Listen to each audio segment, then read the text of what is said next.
Good morning, everyone. Welcome to the first edition of the Comet Corner for women's basketball. Today we have with us Coach Hutter, head women's basketball coach. Coach, thanks for coming. Thanks for having me. It's I can't believe it. I just can't believe it. I feel like yesterday we were, just starting classes and fall sports were gearing up, but here we are, middle of October, and I know your girls been working hard, and it's go time. It's hoop season, so.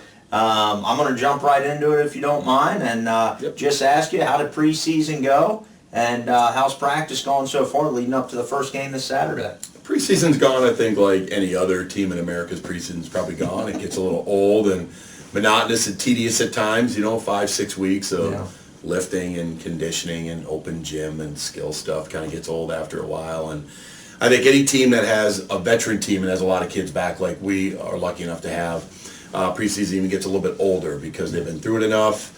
They look forward to the games. They're mature enough. They're kind of ready to move on, so it becomes even a little bit more monotonous and old, but it still has its place, and I think they're well aware of that, and it's always good for our young kids. So, but it went well. We got a little nicked up here and there, I think, like any other team. You get little strains and pulls and tweaks and things like that, but nothing that has kept anybody out for any extensive period of time. So, awesome. Then practice is gone, the way practice always goes the first 4 weeks. It's sloppy, it's ugly. I think the kids are competing, they're playing hard, and that, contributes to the sloppiness a little bit. Right. But every day they're just trying to get, what we say 1% better every single day, and their attitudes have been great. This is a really fun group to coach. I mean, they work extremely hard, their attitudes are good, the chemistry is very good. So in that aspect, it's been very good. But, we could use probably 3 more weeks of practice till we play. But we play on Saturday. I know the kids are excited about it. And, the games are what they get geared up for. And coaches in America always use about 3 more weeks of practice. But it's gone well. I think I'm excited to get on the floor and kind of play against somebody different. I know they are. It gets a little old when you put on your practice gear and you look across and kind of see the same kid guarding you every day. You're playing with the same players. I know they're excited for the opportunity that's in front of them, and so am I. I mean, the games are what they work for from the moment we got here till now, and that moment is just a couple days away. Coach, you're so detailed on how you do things. I feel like we could be in February and you'd say we need 3 more weeks of practice, and that's just a part of being a good coach. But definitely understand, and you kind of touched on it. You have a senior team this year. I believe 9 seniors. So how do you change things up in the preseason at all? I mean, is it pretty routine from your perspective of what you do each year, knowing that, okay, I have 9 seniors that have been with me for a while now. I say only graduating 1. Joelle Ertl, a whole nother story was, and we'll get to that, just as who's going to fill the shoes type of thing. But before we get to that, with only losing 1 and the same team coming back, heavy senior leading team, do you change anything up at all? We actually did in the preseason. Okay.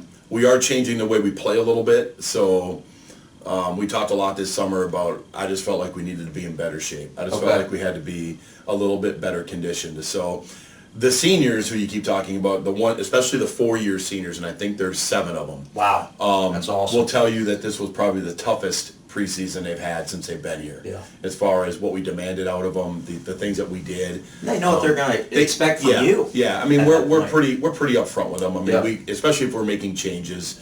I mean, they're curious. They always want to know why are we changing this? It's worked, and so we were very upfront. We said, ladies, we need to be in better shape. We'd like to play a little faster, with a little bit more tempo, a little bit more pace, and with that, we need to be in a little bit better shape. And in order for that to happen, our conditioning needs to be a little bit better. Our preseason is going to be a little bit tougher.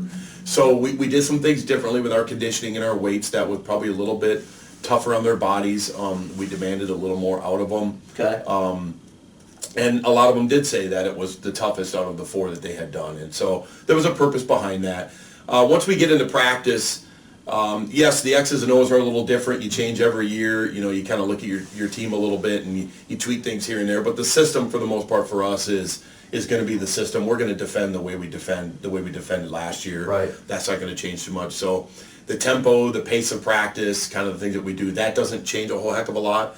But you know, the way that we're playing offensively is a little bit different than kind of what we did last year. Okay. And so there was some tweaks and some changes to that a little bit. But for the most part, I would say when we got into practice, it's probably about 70-75% the same as what we did last year, which is nice. Right. You know, one of the things I've learned with having a lot of returning players back, and this will be a real challenge for next year, is you assume a lot. You know, you just assume they know because they've been around for so long. Right. I mean, out of the, 19 kids that we have, 17 of them are back from last year. Yeah. You just assume they know. Right. And it's a little, it's hard because you do have a few new kids that don't know, and you need to try to teach them. And at the same time, you never want to assume anything. And so we're able to kind of do a lot of moving very quickly this year with things because the kids obviously are aware of the way we play and we can move through things pretty quickly.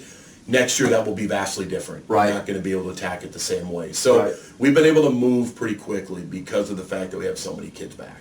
And Coach, with that, the couple new kids you have, do you see them maturing maybe a little quicker just on the court because it's such a veteran team? You know, obviously you don't want them to get lost in the shuffle type thing. How has that been for the new girls? Yeah, that would have been a delicate balance for us. You know, it's how fast you want to move. You want to move fast enough that the returning kids are being challenged every day, but not so fast that you're losing the kids that maybe are new. And that was an issue for us because 90% of the team is returning players. But we have very good senior leadership. They're very good at helping our young kids out, teaching them the culture of the program, the way we want to play, why we do what we do, why coach says what he says. And they're very good at making sure that nobody gets left behind. I feel like our freshmen have progressed very nicely. I think one of the reasons is there's not a lot of them. So they've been able to ask more questions and they've been able to get more one-on-one attention. Nice. And because of that, they've been able to move along at the same pace that we've been able to move along. But That's great. They've done a fine job. They're both working extremely hard. And Good. I expect both of them to be on the floor at some point during the year. That's awesome. That's great. Good, good. Well, you know, I'm sure a lot of the fans want to know, but, you know, with Joelle, who is such a great player for us and just all around amazing, right? Just an amazing young lady individual. And, you know, we're fortunate she's going to be, she's been alongside Andy and Absolutely. one of your assistant coaches, so it's going to be great to still see her on the sidelines. But, you know, her not being on the court, you know, is going to be not tough. I mean, everybody graduates, but she was such a good player. How do you, I'm not even going to say replace because everybody's different, but how do you fill that gap of the one senior who was so instrumental and such a team leader last year, this coming year? And if you want to, who do you fill that with? Boy, if I had a nickel for every time that question's been asked of me. Figured it'd been a lot. I could probably retire right now and not have to coach anymore. And it's a very fair question. But Yeah. one of the ways I answer that a lot of the time is when you have such a dynamic leader like Joelle, Right. who did a lot of the leading last year and did a lot of things on the floor for us, there are kids that are waiting in the weeds. They're waiting for their turn. They're waiting for their opportunity. We have a senior class right now that's filled with some exceptional leaders who have kind of been not leading to the level they could because they've had dynamic leaders in front of them, and that would be Joelle last year. You can go back to the year before with Andy Gaynor and Carly Weber. And so they've been waiting for their opportunity, and their opportunity is this year. So I always say, you know, how are you going to replace her? Well, yeah, I mean, we look at it just from simply an apples to apples thing and go, we're losing this, how are we going to replace it? But what you're forgetting is you're not replacing it with more apples. It's a whole nother player stepping in who brings a whole different skill set and Absolutely. dynamic to the team that maybe could be just as good, but in a different way. Right. And they've never had that opportunity because they've always played behind Joelle. Yeah. And now they're getting a shot. We got a few players, I think, that you're going to see more of, that you got glimpses of in the past that you're going to see probably shine or notice a lot more now because Joelle is gone. And I hate to say it like that, but that's probably kind of the best way to describe it. Certainly Claire is going to be back. Yeah. Claire was, you know, our point guard for us a lot last year. Claire's just a steady leader on and off Absolutely. the floor. You know, never gets too high, never gets too low. You know, Claire will probably go over 1,000 points this year. Awesome. At some point, so that kind of tells you where her career is heading and where it's been the first 3 years. Kylie Hirung is back. You know, Kylie was a second team all-conference player for us. She was the think the 6th leading scorer and the 2nd leading rebounder in the league last year as a sophomore. Right. So, of course, she's back. And those are the 2 that you probably remember from last year. But the 2 kids I think that you're going to notice a lot more are probably Nicole Bunting and Cyan Hale. Yeah. Cyan Hale is a 4-year senior for us who has basically stayed here every summer all the way through, has worked extremely hard, and has kind of played behind Joelle the bulk of her career, and this is going to be her opportunity to show everybody not just what kind of a player she is, but just what kind of a leader she is, her work ethic. She's an unbelievable, relentless worker, great intensity, great emotion, great effort, great attitude. You just didn't get to see as much of it because Joelle kind of took that reign last year. You're going to see a little bit more out of her this upcoming year than maybe you have in the past. And then Nicole Bunting, who, I shouldn't say it like this because Nicole averaged 10 points a game for us last year, and it's like, well, she was a double-digit scorer. But again, I think her being a senior, her 2nd year in the program, a lot more comfortable with coach, with the system. I think you're going to see her play at a much higher level as well. So it's not going to be one player that's going to fill that spot. It's going to be a culmination of players on different nights doing it and trying to obviously keep us where we want to be. Right. And Coach, I'll tell you, all those young ladies you just mentioned, I mean, just from a fan's perspective, top notch. I mean, seeing how hard they play, and how sweet and mannered, and how well they represent off the court as well. So I'm excited for those girls to be able to, like you kind of said a little bit, step out of the shadow and get that spotlight and be able to lead us. And I can't wait for Saturday, first game. But before we talk about Saturday, let's talk a little bit about the conference. Last year, regular season conference champs, and had an awesome season. But it was a very competitive conference, top to bottom.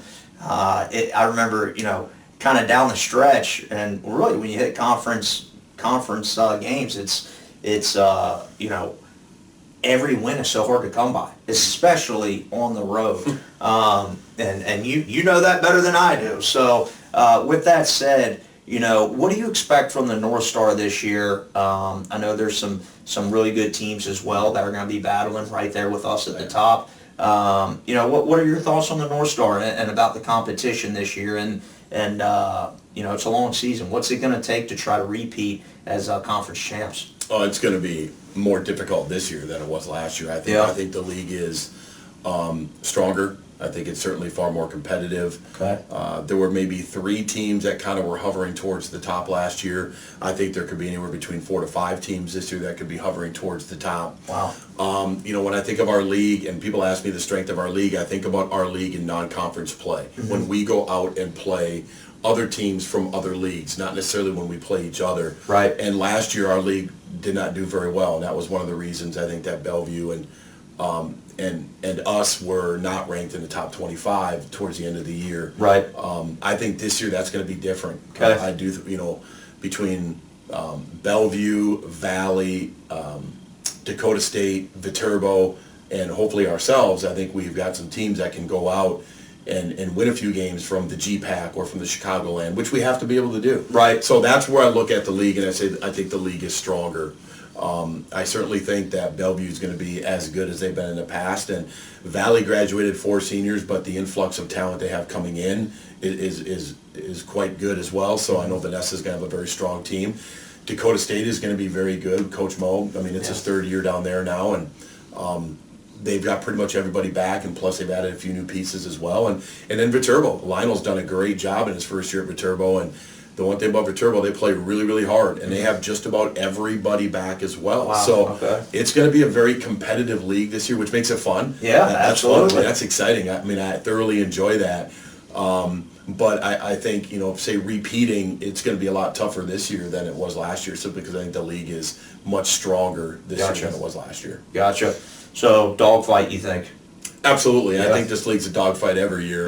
The travel's what makes it a dogfight. It really does. You can talk to any coach in our league, and it isn't just the travel, it's the back-to-back nights when you travel. So you're playing Friday, and then you're driving 3.5 hours, and you're playing Saturday afternoon. Right. That can be very tough. Yeah. So On the road is very difficult, like you said earlier, to play in this league, and I just think that that's what's going to make it more of a dogfight. You've got to win at home. Yeah. You've got to take care of your home court when you're playing at home because you just know how difficult it is to win on the road. Makes sense. Makes sense.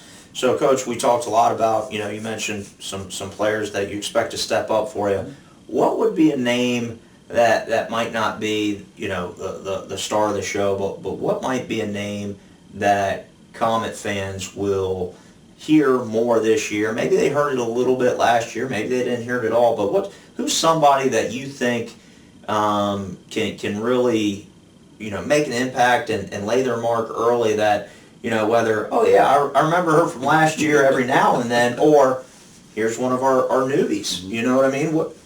Who jumps out at you as far as that we can tell the Comet community that really excited? I know you're excited about everybody, Yeah. but who's kind of in the back of your head radar could really has some upswing that you think could make a huge difference for us? Well, there's 3 seniors that pop into my head right now that played for us last year, but weren't what we would call dynamic scorers. And that's what everybody notices in basketball. Oh, yeah. It's all the stat sheets. Who's scoring, who's getting the rebounds, who's getting the assists. But we all know that it takes more than just those kids to make a team go. You need kids on the floor that can compete, that can defend, that play hard, that share the ball, that are just what we call glue kids that kind of keep everybody together. Yeah.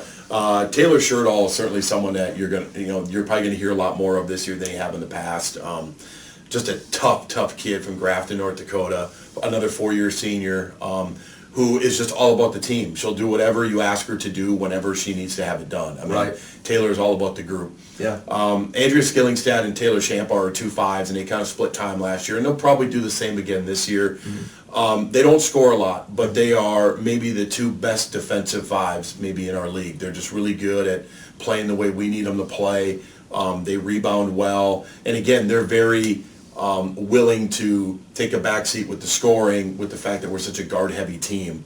But without them defensively, we were the #1 defensive team in the league last year, and without them, we wouldn't be. Right. They're 2 big keys to the things that we're doing that you might not always hear about every single night. Jordan's Rust is a freshman who you don't know right now, but you're probably going to know who she is after the first few games. She's a 6-foot left-handed freshman guard from Buffalo, Minnesota. Okay. A great kid, relentless worker. I mean, just an unbelievable worker.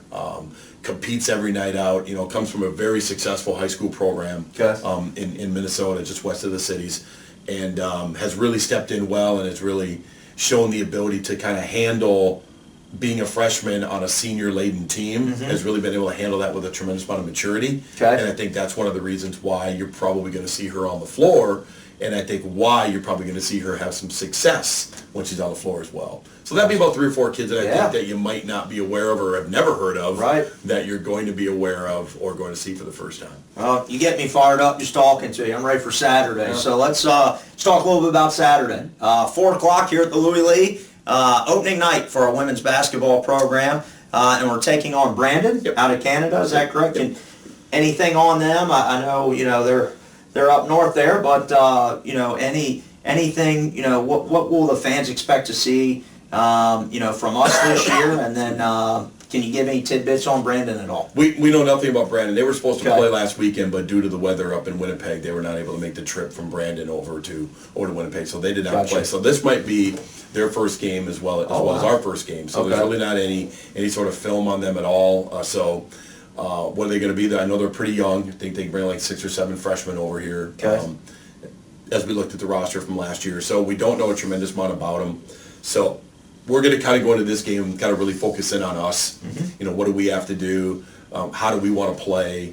What do we hope to say? We always say this at 6 o'clock after the game is over that we didn't say at 4 o'clock. It's something that we talk about. So, as a matter of fact, I just mentioned that to the kids yesterday before practice, and I just said, listen, if somebody comes and watches us for the first time on Saturday and they're driving home or leaving the field house, what do you want them to say? And, the kids said things like, play hard, supportive, together, our bench, the effort, things like that. And I said, okay, well, you control all of that. Right. You control that. What they're going to say when they leave is going to be controlled by you guys, and it isn't going to be by how well you play. It's not going to be by how many points you score, or how well you shoot, or how well you defend. It's going to be more along the lines of how much are you together? Are you a team? Are you a family? Or is that just lip service and something that you just say? People are going to find out right away. So we did talk about that a little bit. So that's what we're hoping people will say when they leave. Yeah. You know, typical team. We're going to play fast. Yeah. You know, we're going to be up tempo. We're going to shoot the ball. You know, that's kind of what we do. Yeah. And I love it. And so we're going to try to say, hopefully we make as many as we shoot. I'm hoping, but you know, we play very fast, and kids enjoy playing that way, and I think it takes a lot of effort. And you'll see 9, 10, 11 kids probably getting in the game in the first half as we roll them through because of the tempo that we're going to play. Awesome.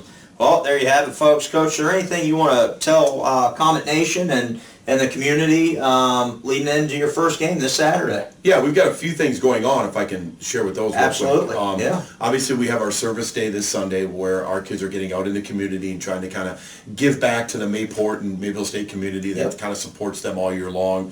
So they've blocked off a 4-hour window where if you need anything done at your house, I know it's a little tougher with the snow that flew, but if you need help with anything inside your house or outside your house, you can get a hold of Taylor Shamp. There's a flyer going around. I think it's on the web. I think it's on Twitter. Okay. And our kids will come over and give you at least an hour of their time. And it's a great opportunity for the kids to learn about service. Yeah. It's a great opportunity for them to learn about selfless service and to just kind of give back, you know. And I know the community absolutely, you know, last year was my first year, but the community absolutely loved that last year. Yep. So it's awesome that And girls so, are going to be doing that again. That's great. Yep. And it's something that actually, it's their idea. They came up with it last year. This is nothing that's been initiated by the coaching staff. This was their idea. Wow. This was their way of trying to say thank you and trying to give back.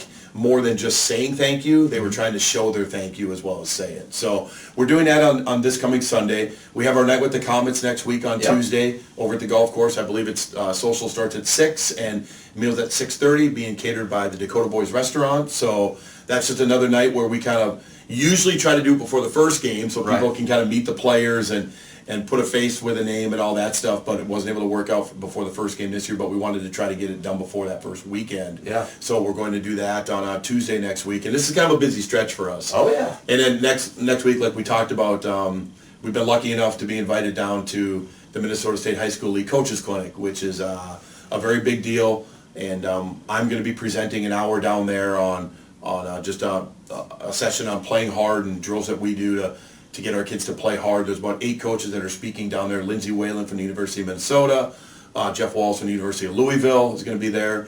Ruth Sin from St. Thomas is going to be there, along with some other pretty good company. Yeah, it is. I'm very fortunate. I'm excited to learn as well as present. But then the other part is our players get to demonstrate, so they're going to get an opportunity to be on the floor with these coaches, and kind of these coaches are going to put our kids through their paces a little bit for about 5 or 6 different hours, and just a great chance for us to promote our program, promote Mayville State. Absolutely. I'm sure there are people that are going to be in there going, where is Mayville State? Yeah. Where is Mayville? And this will be in front of about between 200 and 300 coaches. Wow. All day on Friday next week. So we're really excited for that opportunity. We crunched it in before the games, but I felt like it was an opportunity that the kids would really enjoy, and I didn't want to pass it up. So, Absolutely. So those are some things coming up that we've got going on. So we're going to be pretty busy here for the next 8 or 9 days, but I think it's going to be a fun busy. And just to piggyback off what Coach is saying, the night with the Comets is such a good time.